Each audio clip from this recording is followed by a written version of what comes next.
صلوات دو بلندن.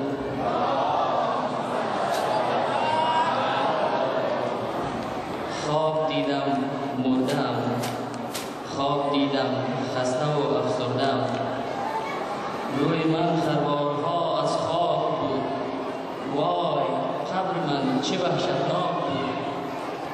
تا میان گور رفتم دل گرفت، خبرکن سنگ لحد را گل گرفت. بالش زیر سرم از سنگ بود، غرق وحشت سوت و کور و تنگ بود. هر که آمد پیش حرفی راند و رفت، سوره حمدی برایم خواند و رفت. ناله می کردم ولی بی جواب، تشنه بودم در پی یک جرعه آب. یک ملک گفتا بگو نام تو چیست؟